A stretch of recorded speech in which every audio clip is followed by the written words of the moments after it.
Hello, everyone. Thank you so much for joining us for the webinar. This webinar is the first of two online trainings for ME CFS Advocacy Week, hosted by Solve ME CFS Initiative, ME Action. My name is Emily Taylor. I really appreciate you all joining us today. I'm joined here by ME Action's Erin Rodriguer, and today we are presenting best practices for a successful advocacy meeting.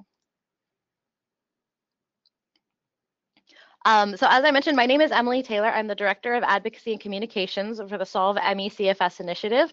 I'm here because my mother is a patient, and I'm really thrilled to help share some of my advocacy experience with all of you.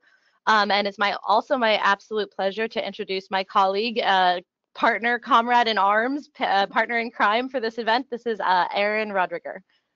Hi, everyone. Yes, very excited to be here. I'm with ME Action, and we are just so thrilled to be partnering with SMCI for Advocacy Week coming up in 3 weeks. And I've had a lot of experience in the nonprofit field for quite a few years now, and I've worked on a couple of electoral campaigns. So same with Emily, so excited to use our experience to really make a difference in the lives of people with ME. So really excited to see some of you in a couple of weeks and also organize with you guys online.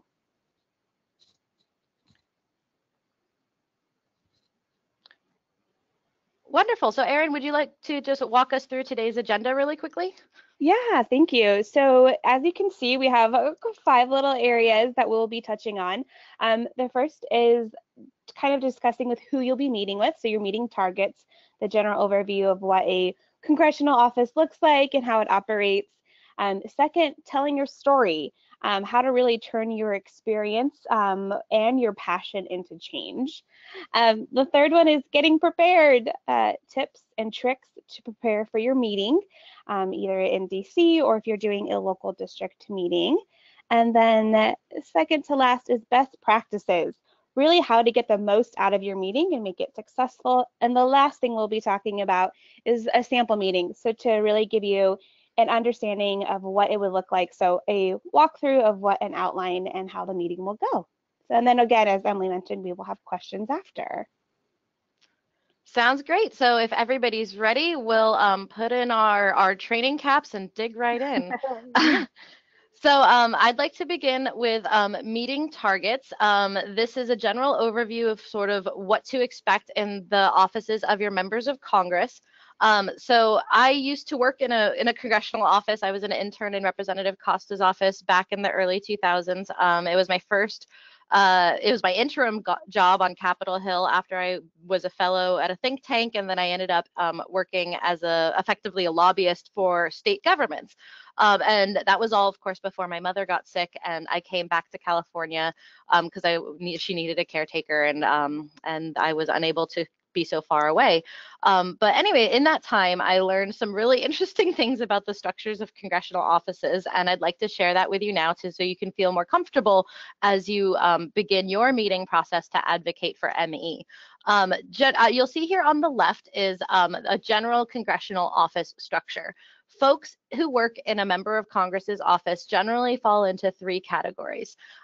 We call the first category what we'd say legislative folks. This is, you'll see here on the slide, the legislative director, the legislative assistants, and the legislative correspondents. These people in the center column here are specifically supposed to create laws, input laws, all the things you think about writing and shepherding a bill through the congressional process. That is their job. Their job is to do the legislative work of the congressional office.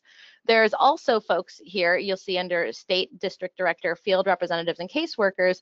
These folks fall into what we would call constituent services.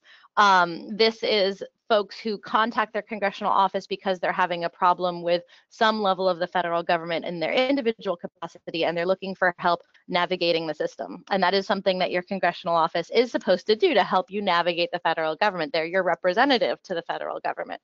Then we have this third category, which we generally call political folks. This is the press secretary, office manager, receptionist, mailroom staff, usually the chief of staff and other folks in these capacities. These political functions can go from anything from fundraising to party politics to Twitter and Instagram and all of those other functions that sort of fall under that umbrella.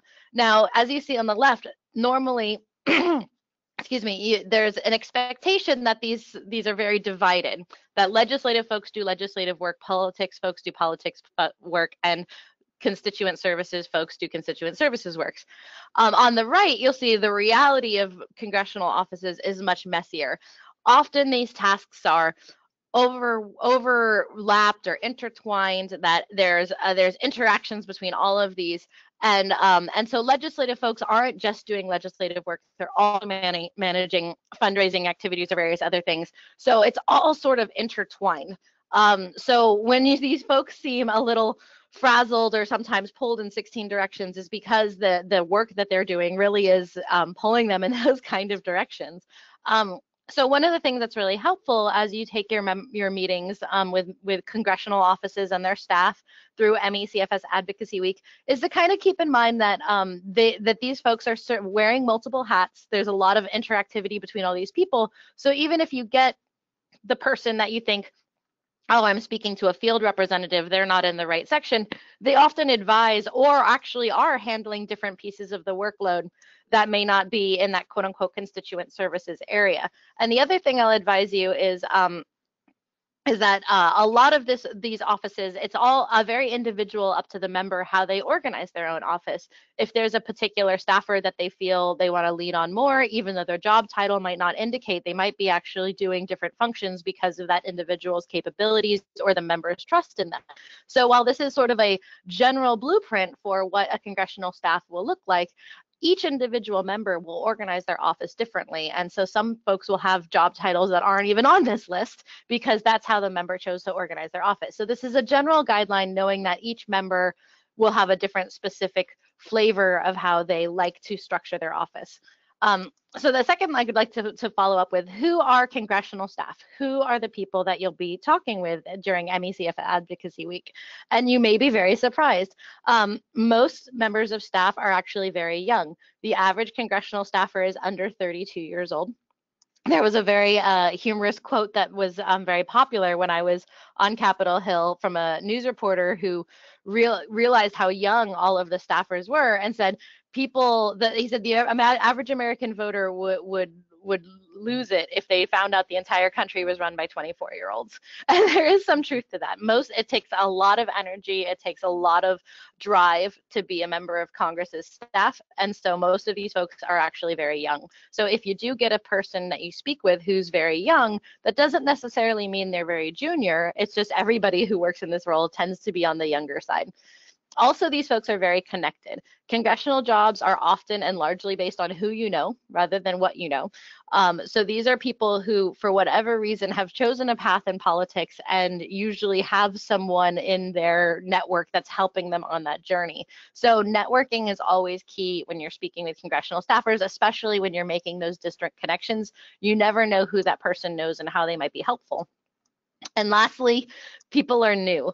18.5% of House staffers vacate that office or that position within a year. So turnover is very frequent. People are constantly shifting jobs. Partially is driven by that ambition. Everyone wants to get as much experience as they can in as many roles as they can. So there's a lot of movement within different roles, especially in the DC side, less so in the district side. District jobs tend to be a little bit more stable. People stay there for longer, but that's just something to keep in mind, that if someone says, oh my goodness, I've only been at that job 6 months, it sounds like you're getting a rookie, but actually these folks, since they move around so a lot, they're bringing a lot of experience from other areas of the office or even other offices to that role. So just to give you kind of a picture of a Facebook profile, if you will, of the folks that you'll be meeting with during CFS Advocacy Week. And with that, I'll turn it over to Erin for telling your story.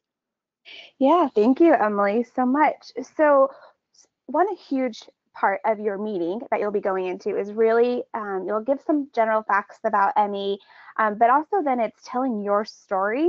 And so part of what you'll do from now until when we have our meetings in April is to really craft a really effective story with the goal to incite action. So again, action taken from your members of Congress to, hopefully do more for the ME community. So Something to just know, each of us has a story that can move others to action. And as you begin to learn this skill, you'll be able to tell a compelling story about yourself, your constituency, and the need for urgent and hopeful action. And so the point of telling your story is to really establish your why. I don't know if you guys have seen the TED Talk by, his name is Nyman, and it's really amazing about coming to understanding your why. But really, it's the why are you there for Advocacy Day? And so really explaining your reason for being and doing. Also, it's to build trust and human connection and to establish credibility. And then again, most importantly, to inspire action. So now that we're on this slide, we can see that stories draw on our emotions to show our values and action, help us feel what matters rather than just thinking about telling others what matters.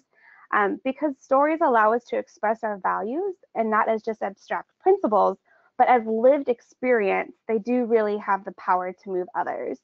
So the stories connect, a story helps us connect an urgent challenge that we're called upon to face now, and a story focuses on the challenge that requires action and the hope for action and the choice we're calling on others to make. In your story, you're calling on others to join you in taking action. So as you start thinking about your story, there's kind of like a general overview or 3 parts that you want to kind of figure out and develop. And so the first one is the challenge. And this is where you can kind of figure out what is your journey with ME/CFS as a personal journey, as a caregiver or an advocate. And is there a particular moment that stands out to you that really is that you want to highlight? And then the second part of the story is the advocate decision. Why did you decide to become an advocate for ME/CFS? So what brought you to Advocacy Day or Advocacy Week, and what brought you to taking action? And then the third one is asking, is that action and ask. So it's that thing where you've drawn people in, and now you're giving them something to do. You're telling them what the next thing that you want them to do. So what action are you looking for the other person to take on? One really important thing to know as you begin to craft your story is that your story will only be about 2 to 3 minutes. So I know there's a lot that you probably want to say and cover. Everyone's story has a lot of information to share, but the goal is to really craft something that's only about 2 to 3 minutes. And so I think what's important about that is to just keep figuring out. And so I know we've jumped ahead from getting prepared, but I want to give you a quick example of how a quick 2 to 3 minute story, so you can see the 3 different parts. And so this is my own kind of story. I'll say it's very high level. I know your guys' story will have a lot more emotion and depth to it, but this is just an example. So I'll just say, as I started out very young in my life, I was very interested in politics growing up. I loved to know what was going on in the world and watching the news. And then in college, though, I got very disheartened. I got disengaged and I got complacent. And I didn't really think that my involvement really mattered. But then a few years later, I really read a book that challenged me on all of those thoughts and said that if I wanted to make a difference, that I had to get off the couch and I had to get involved. So then that kind of decision, after reading that book, made me start volunteering for political campaigns, which led then to me working on my first presidential campaign. And now I have a whole life dedicated to politics and advocacy work. And so I'm asking you now as listeners to join me in being a voice and getting involved in our political atmosphere so we can make change. So for that example, just to break it down so you can see the challenge, the advocate decision, and then the action is that, I talk about how I was once interested in politics and then I got very disheartened. The advocate decision and choice was I read a book that challenged me, that told me to get involved, and then I did get involved. I went and volunteered. I worked on campaigns, and then the ask and the action was I was asking you as listeners to get involved and participate with us. So that's kind of the 3 kind of major blocks that you want to start figuring out as you build your story. And so I would just really recommend, like I said, these next 3 weeks to kind of play with this configuration and figure out what works best for you, what you want to highlight in your story. And we do have some quick do's and don'ts. Do be honest. So important to really share your story. One thing is to not be as negative, to kind of just really relay the facts as they are. And again, like we said, make it personal, share your emotion, share your truth, and then don't get distracted. And then as you can say, once we figure out and we explain to you guys what our asks will be on Advocacy Day, is to definitely link to your asks. And then also when you're speaking with the members in the offices, to not make assumptions or accusations about anything. So that's the kind of main breakdown of that. So thank you so much. If you guys have questions about stories, we'll happily answer them. Send us emails. We can help you with that. But we're happy to go on to getting prepared. All righty. All right. Tips and tricks for your meeting. Who's all excited for Advocacy Week and Day? I hope everyone is, because I know Emily and I are very, very excited. So the first thing, as I said, as we were just talking a couple slides ago, was to really hone in your story and practice it. And like I said, it will be about 2 to 3 minutes, which goes by very, very quickly. As we go into it, your general congressional meeting will be about 15 to 30 minutes or 15 to 20 minutes. So telling your story does have to be quick. And you might be doing it with other people. So you also, multiple people will be giving your story. So you do want to make it short and you want to practice it so you feel comfortable in doing it. I will say that it's totally normal that you get emotional or nervous telling your story. The more emotion and the truth and the vulnerability you're sharing, the better. So, practice it so that you feel a little bit more comfortable doing it. Second, before your meeting, gather with your group to discuss who will be doing what during the meeting. So for people who are in DC, you'll be getting your agenda for when your meetings will be on the 3rd. And so you might be able to meet on Tuesday night before to figure out who will be going what by state. Sometimes this happens in the hallway because you don't know who's who. And so if you're in the hallway of the Senate building or the congressional representative buildings, just meet in the hallway and quickly gather and say, okay, who is going to be telling the story, or who's going to be making the intros, who will be sharing their story, how many of you will be sharing your story, who will be making the asks, and then another one is who will be taking notes and gathering business cards. So that's those kind of things to figure out before you go into your meeting. If you're doing local meetings in your district offices, if you're doing it with more than one person, again, kind of figure this stuff out, and so everyone knows who to go through and the meetings can run as smoothly as possible and hopefully on time. And then the other thing is, before you go, review the handouts that you'll be giving to your staff. So if you're coming to Advocacy Day, you'll be getting a folder with a lot of information, both for yourself and then also folders to be handing to the people that you meet with in the office. Just review those to make sure you understand what's in there. We'll, of course, in our trainings in DC, go over those information for you to have, so that all that information will be there for you to review. And then if you're doing district offices, make sure you print them out. And so maybe send them to a Kinko's if you want high quality, or at your house, but make sure you just know where those are and that you have an understanding of what is written on them. And then again, review the asks to make sure you know what you're specifically asking for. We are still working on creating the asks. There's a lot going on in DC at the moment, so we're honing in on those things. We'll definitely have them available for you in the coming weeks. But just know you feel comfortable speaking about them when you're talking with the person you're meeting with. So that's kind of our general overview of how to get prepared for your meeting. Emily, do you want to go ahead?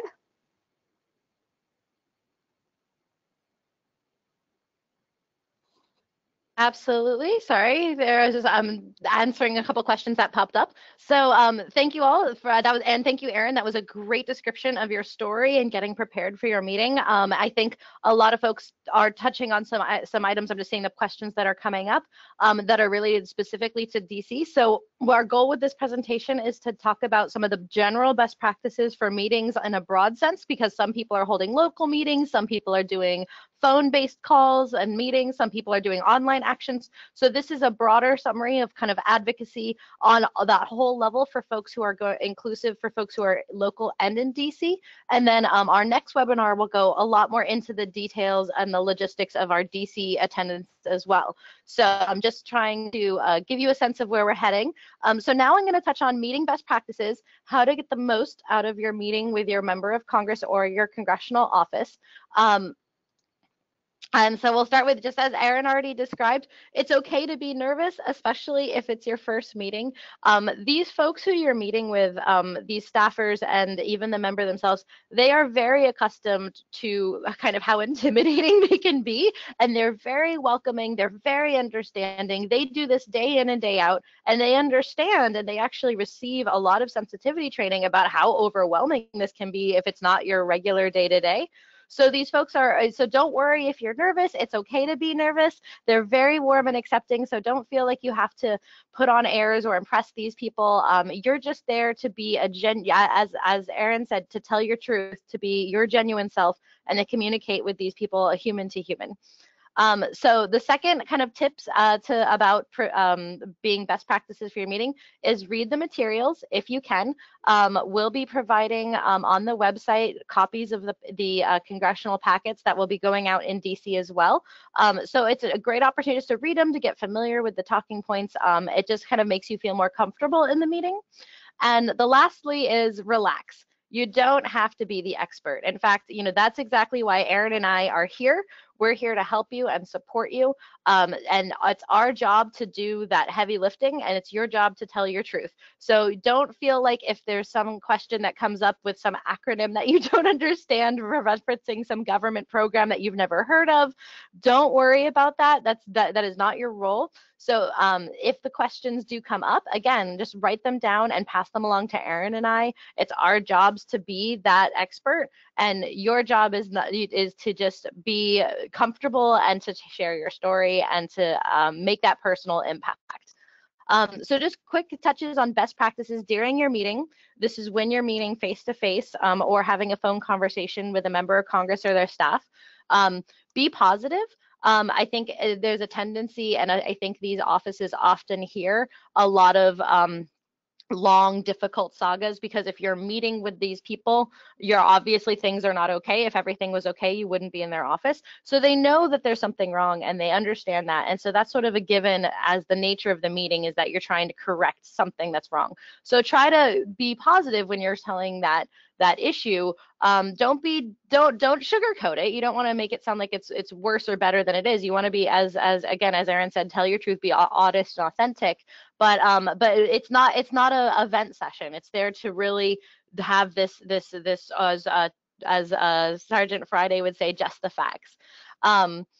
And also listen. So a lot of these folks, they'll resonate with your story, and they will hear what you have to say, and it'll touch something in their own lives. And so if they choose to share their story back with you, or some other incident that maybe your conversation triggered in their thoughts, listen to that. Again, that personal connection is really super strong, and that's one of the things that really drives a lot of this forward. Take notes. That's obviously an important one. And then if you're not able to take notes, again, you can have someone come with you. That's part of that preparation. If some person says, "I'm sorry, my vision's really bad, note taking isn't for me," find someone in your group who that they're comfortable with that role, and make sure that if they give you advice or feedback, that you're writing that down. And of course, ask questions. Again, you are not expected to be an expert in this. And if the policy staffer, we often get in our own worlds. We're so in the heart and beating heart of politics that we'll just sputter off with acronyms, and we don't even remember what they stand for. And if they say, you can always say, "Hey, slow down. What does that mean?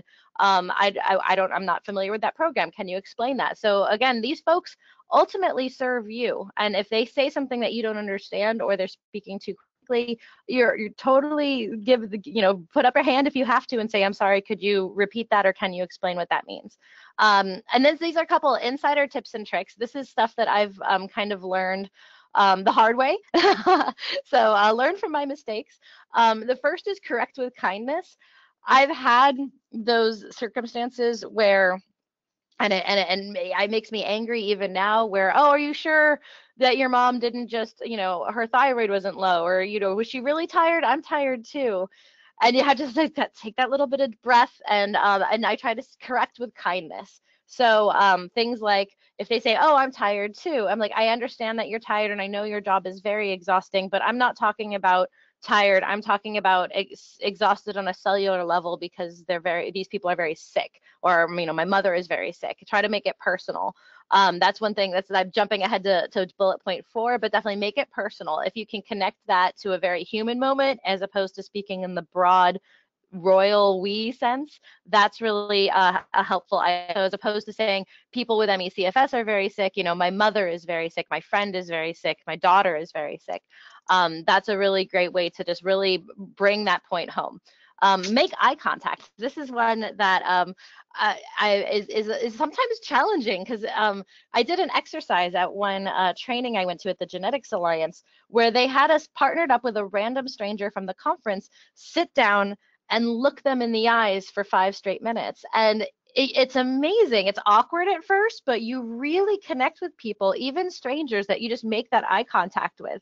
And so I think it's a little uncomfortable at first, but you get used to it. And it's amazing how just really looking someone in the eyes can just it makes that connection all the more real. So definitely, I know you might be nervous, and I know that there's trying to jumble your thoughts, but making eye contact with the person you're meeting with is a very powerful tool. This bullet point number 3, bullet point the third. I often use Jeopardy rules, and I say this with a bit of a smile, because for those of you who are familiar with Jeopardy, you always answer in the form of a question. And so this one thing that I like to do to try and engage the other person if they're not really pulled into the conversation, for example, if you want to get to a point about how many people in the United States are estimated to have ME/CFS, I sometimes put it in the form of a question. It's like, how many people do you think have ME/CFS? Or are you familiar with how many people have MS? Did you know that twice as many people have ME/CFS have MS? And so things like that, trying to form it in a phrase of a question to pull them in, get them a little bit more interested. That's a great insider tip. Make it personal. I already touched on that. And again, just to really emphasize, you don't have to have all the answers. If there's an area that they ask about, or something that you don't understand, even if it's something that we already trained you about, and you're like, oh goodness, I should know this, don't worry. Again, it's not your job to be an expert, to have all that information. Most of that information is in your packet. You can always just refer back to your packet and say, oh, you know what, we did talk about that. It's on this sheet here. Open your packet and pull it out, and that's fine. And again, use your cheat sheets or your packets as reference materials if you lose where you're at. Again, I understand that it's a little nerve-wracking talking to this stranger for the first time, especially sharing your story can be very overwhelming. Don't stress out about it. It's totally fine. Have your information there and ready, and if you don't have the answer or you don't know where it's at, write it down, and Erin and I will follow up. So that's kind of just a make it as easy as possible, the best practices for when you're having that meeting for the first time or the 100th time. So from here, Erin and I are going to walk you through a sample meeting. But before we do that, I just wanted to touch on some of the questions that are starting to come in. Is that okay, Erin, if I just, I see a couple of these are repeats, and it seems like a couple people have the same question. Yeah, perfectly fine. Great. So just touching on one of the questions that seems to be coming in somewhat frequently about the asks. As Erin mentioned, the asks will be made available. We're kind of finalizing them with our champions now. So you can expect more information about that on the next webinar that'll dig a little deeper into Washington, D.C. And also we'll really get into them at the Washington, D.C. in-person training. And then the second question that's come up a couple times is about sharing the contact information of people in your group.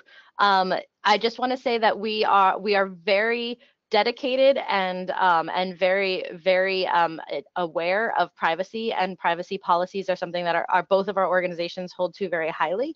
So we will not share anybody's contact information without their permission. So you will not be getting the contact information of the people in your group per se, because we are protecting your privacy. But we do have the Facebook group that's set up so that people can connect. And also at the training in Washington, D.C., we'll have everybody set up by states, and you'll have opportunities both at the networking reception and at the training itself to connect with people who are very likely to be in your group. And at that time, you will have received your schedules, so you'll have an outline of what your meeting for the days will look like and who will be in your group, and everybody will have name tags so you can track each other down. Great. Okay. Well, thank you so much for letting me take that quick pause, Erin. Do you want to jump into the sample meeting? Yeah, wonderful. We can head, yeah. So the sample meeting, like we said, the meetings will probably be pretty short. 25 minutes to 30 minutes is a long meeting. Sometimes they're 15 minutes. So just be mindful of that they do go by really, really quickly. So that's why it's really important to kind of practice and get prepared for some of these things so that you make sure you hit all the points that need to be hit. So the first one is the welcome. You'll come in, you might have to wait either in the hallway if you're in DC, or wait in the lobby. So just know that might be possible. But again, make sure you're shaking hands with whoever you're meeting. As Emily mentioned, very importantly, make that eye contact. One thing that they love to do in these meetings is to exchange business cards. So everyone, they'll bring one in and pass them all around to everyone in the meeting. And so if you have one yourself or as a volunteer and advocate, also please feel free to hand those out to them so they know who they're meeting with. But we really do say accept all of the staff members' business cards that you can. And if there's multiple people you're meeting with, they'll give you multiple cards. So you'll have quite a few business cards as you leave. And then staff will usually let you begin first. And so don't feel rushed to start talking immediately, but they'll kind of look to you to kind of start leading and guiding where this meeting will go. And so do take your time to get settled and comfortable. You'll probably, depending on how many people are in the room, you'll be sitting around a table.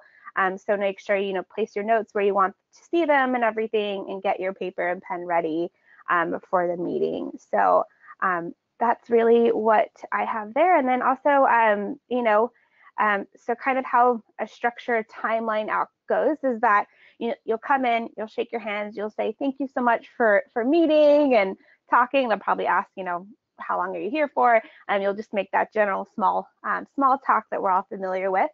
And so that should take about 2 minutes. And then the second thing that you'll focus on is introducing yourself, and everyone in your meeting in the group will be introducing themselves, and share your connection to the constituents. So, I live in this area, I live in this district. And then, as you go around, others introduce themselves and their connections. So that should take around about 6 minutes total for everyone making introductions. And we can go to the next slide. Yeah. And so then once you kind of get all the introductions done, you'll really starting to get into the meat of the meeting. And so you'll just quick things to remember is, again, as we referred up earlier in the presentation, is to remember your storytelling tips. Refer to your local area and district. Mention what city you live in. Maybe mention different, hospitals or doctors you visited, or the lack of doctors and hospitals that aren't available to you. Another thing is to feel free and ask questions of them to make sure they understand what you're saying, and confirming with them that they know what you're trying to get across. So again, lead after you make your small talk and introductions. Someone will lead questions about 5 minutes, kind of going into gauging how familiar that staff member you're meeting with is with ME/CFS. So how familiar are you with it, with the disease? Have you met any constituents before? Some offices are very familiar with us. They know we come every year. Some offices have had virtual phone calls with other constituents, so they might be well versed, or as Emily said, they're brand new and this is their first time doing anything with us. So those are all possibilities. Again, do you know anyone with a chronic illness? It kind of helps bring them into understanding what a chronic illness is. And what about ME/CFS do you think connects with the representative? So example, if you know that your representative has signed a letter like we did a letter in December. If they signed that, that's a great little note to do, or if they haven't signed it, that's also a great little note to share. And so that should be about 5 minutes. And then, the heart as the story time, this is the time to tell your story. And that's about 10 minutes, depending on how many people will be sharing their story in your meeting. So you want to make an emotional connection, as we talked about, making it personal. And like I said, link to a small talk or connection that you have with them, and a link to the asks, so that people feel drawn in. Like, you've gotten them emotional, they're ready, they're connected to your story, and then you want them to take action, and that feeds right into the asks, and that will be about 5 minutes. And as Emily referenced, we're still working on them, but you will get a lovely packet with all of this information and contact information. So you'll be able to hand them handouts about the asks, and you'll be able to speak with them and see if they engage on how the asks go.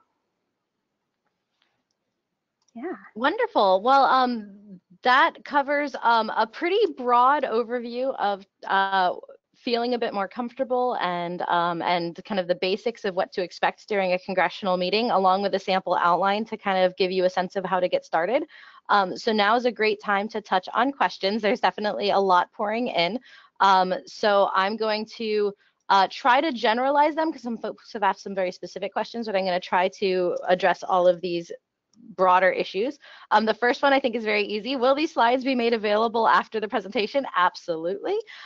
We will post them on the website, which once again is meadvocacyweek.com. That's meadvocacyweek.com. And all of the information, including the slides from this presentation and the recording from this presentation, will be on that website. I touched on this a little bit before. Will you get the contact information of the people in your group? Again, we are very strict and adhere to privacy policies, so we will not share people's personal contact information, but you will have the names of the people who are in your group. So you'll be able to find them either during, again, the networking reception and during the training. And of course, you'll try to be at every meeting you have just a couple minutes, maybe 5 to 10 minutes early, so that you can meet with your group outside of the meeting space. Another question that came in is, will there be name badges to make it easier to find others in your group? Absolutely. We will have name tags on site in Washington, D.C. for everyone who's joining us there. If you're coordinating your own local meeting with advocates in your area, I'd recommend maybe bringing some name tags, like just the hello, my name is types that you can use for the meeting, or again, just meeting up a couple minutes before the meeting so that you meet your fellow advocates and you can coordinate that initial who's doing what part of the meeting preparation.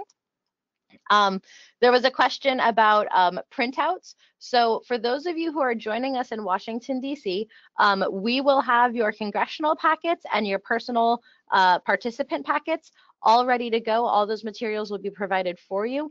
If you're organizing a local meeting, either whether by phone or doing your own local district meeting outside of the Capitol for CFS Advocacy Week, again, those materials will be up on the website. So just keep an eye out. We'll definitely send out an announcement when they're all up there so that you can either print them out and then take them to your local district or email them to the staffer that you're meeting with by phone. A couple other questions that came in.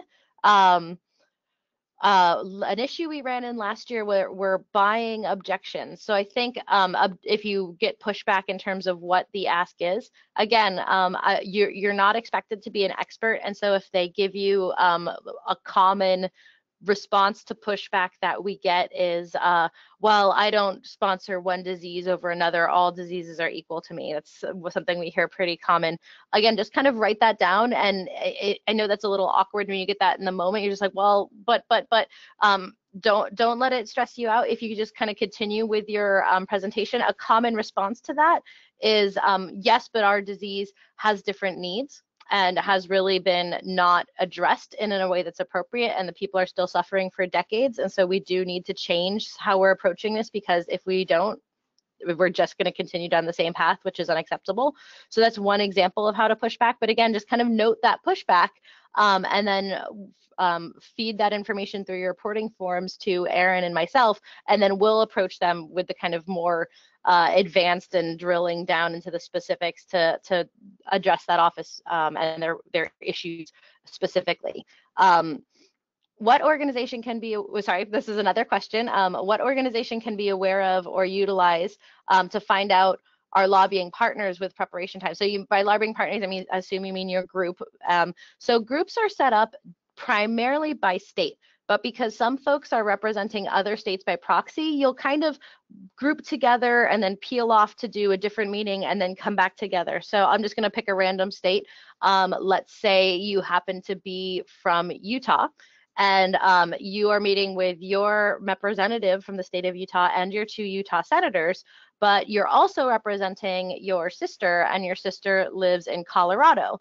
So what might happen throughout the day is your Utah meetings will be with other folks from Utah, and you'll meet them and you'll do 2 or 3 meetings together with that group, and then you'll peel off and you'll meet other folks from the Colorado group, and you'll be joining them for the Colorado meetings. So your groups will kind of split and come back together, and there'll be folks, especially folks who are traveling together, like a mother-daughter or husband-wife, you'll stick together, and if you've requested in your registration form that you want to be partnered with an individual person, especially that question, I am traveling with, and then you put in the name of the person, or please group me with, and then you put in the name of the person, we will do our absolute best to keep you guys together. That's why we have those questions on there. So if you're traveling with a husband or a wife or a daughter, or whoever you're traveling with, you'll likely, very unlikely that you'll be split up. You'll probably be a group unto yourselves, but then that group might migrate depending on which states you're representing. So I hope that answers that question. Oh goodness, the questions are really flying in.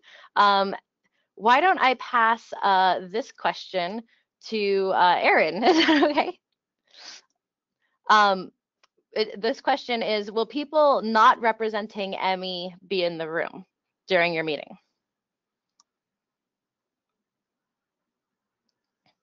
Oh, Erin, did we lose you? Yeah, I'm here. Sorry. Okay. And so I guess my apologies. Would people not representing ME be in the room? What I'm hearing from that is that will other people possibly be meeting with you or joining your group? And I will say that generally that is not the case. Your meeting will be designated to the people that have been scheduled for that time who are part of ME CFS Advocacy Week. So there won't be people who aren't part of our larger group in that meeting with you. But of course, the staff members and staff they might be in the meeting with you. So as Emily laid out, there could be quite a few different staff members who join you, and so those people in there, but everyone in the meeting who at that certain time will be part of our group. If I'm understanding the question correctly. If I'm not, please clarify, and happy to answer. Thank you so much, Erin. And I think that's exactly right. We'll definitely be our meetings unto ourselves. We won't have anybody else there. Maybe in the future we'll partner with some broader groups, who knows, in the coming years, but for now this is just an ME specific event. Another question that's come up from a couple people is about the future trainings. There's some concern that that folks who are, for whatever reason, unable to attend the webinar training live or the April 2nd in-person training, don't worry. So first of all, as we mentioned at the beginning, all of these webinars are recorded and available on YouTube, so you can watch them anytime if you need to go back, or if you were unable to join us live, you can watch the webinar almost as good as live on YouTube. And that'll be again available on the website, www.meadvocacyweek.com. The in-person training on April 2nd in Washington, D.C. will also be live broadcast and recorded, but I don't believe we'll be able to get the recording up that day. So there will be a live webinar broadcast. So for those who are too sick to join us in person, but still joining us on Capitol Hill on the 3rd, you can watch that whole presentation live streamed. or in person, which of course is always, you get to see our smiling faces. And so that I think should be a good balance for those who can't join us. And again, the second webinar that we'll be hosting on March 27th will go a little bit more into the logistical details of Washington, D.C., and also more specifically into our asks for this advocacy week. So I hope that answered, that was about 4 or 5 questions all answered in one go. So I hope that's helpful. The last, I got a couple other questions here. Where can I find the letter from December to read? That will be in the packet, so we'll make sure to get that on the website as soon as possible. I'll make sure to flag that for you, that it'll be on the website. We're going to hopefully upload those in the next week or so. And wow, so many questions. Thank you, everybody, for all your comments. And actually, Erin, this one's specifically for you, so I'll pass this one over to you as well. Thanks, Erin. The conversation about groups stood out since I believe there are only 3 from our state traveling to DC, but we have 7 congressional offices. I just figured I would be alone during the staff meeting, but we'll reply anyway. So, Erin, do you want to talk about the different, how we do the groups and making sure no one's alone? Yeah, wonderful. So yes, if you know, depending on some states, there could be a lot of people coming. So I will say, usually the Senate meetings, obviously, because everyone has the same senators, usually your senator meetings are the larger groups. And so, you know, I've attended it where it's like 20 people in one room with a senator. And then I've also attended meetings where I was meeting with a representative in Texas, and the individual who was actually the constituent, this was her first time. And so she was attending, and then there was another person who was a support there, who was, you know, I think on the questionnaire we ask if you are if you want to help out and you're an experienced advocate, if you want to help out other people. I think we asked that on the registration form. And so if you've marked that, you know, you might also be in helping and assisting other people. So if there are the meetings where you're the only person representing your district, we will have other people who will be there to help support you based upon what their schedules look like. So from my understanding, no one will be going into a meeting by themselves. It will probably, I think the lowest amount would be 2, but I for sure we could probably get 3. There's also additional staff. There's myself, Emily, you know, SNCI is sending some more people, ME Action sending more people, and so those people also will be there, need be, to help bring this. You're never alone in a meeting. But again, like I said, it might be 3, but it could be as many as I think California has quite a few people going. So, you know, for those senator meetings, it could be a good chunk of people in those rooms. So, but yeah, so again, you should never feel alone. That is a good thing to know when you're going into these, especially if it's your first time, is that you'll always have support of others there to make sure the meeting goes as well as possible. Thank you so much, Erin. Yes, and one thing I'll just follow up with quickly is on that registration form, you may have noticed the 2 questions. As Erin just mentioned, there's the are you an experienced advocate and willing to help others? And so those folks will be distributed to the new groups who are less experienced, so that they're, as best as we can, always be an experienced advocate in every group for every meeting. And also, I just wanted to point out, there's also the question, it's a 2-part question. Do you need a healthy-bodied or able-bodied person to assist you in moving around? And also, are you an able-bodied person and able to assist others? That one is something that we usually get blank. So if you can, I really encourage you to fill out that particular question, because that enables us to not just partner the experienced advocates with the inexperienced advocates, but also partner folks who are able to maybe help push a wheelchair, who are healthy, for the folks who need a little bit of extra assistance with the physical movement around the day. So that's definitely a question I would highlight for folks who haven't already filled out the registration form, to make sure you answer that one fully. So that brings us almost to the top of the hour, and I thank you so much for all of your kind words in the question box. We really appreciate you. Again, Lobby Day is about bringing your voices directly to the people in power, and so we're here to help. We're here to be your voice, your extra hands, and we're just so thrilled. I might be talking out of school a little bit, but I'm happy to share that we have over 200 people registered to go to DC for MECFS Advocacy Day, which is unprecedented. We're so thrilled. Okay, so a couple more questions coming in. Let's see here. So I'm just going to read this out. Can we prioritize meeting with as many representatives from a single state? There are a few advocates coming and folks who are comfortable talking to staff on their own. And oh, that's a great question. So Erin, do you want to take that one really quick? Yeah, can I just have it clarified? Can you read it one more time for me? Yeah.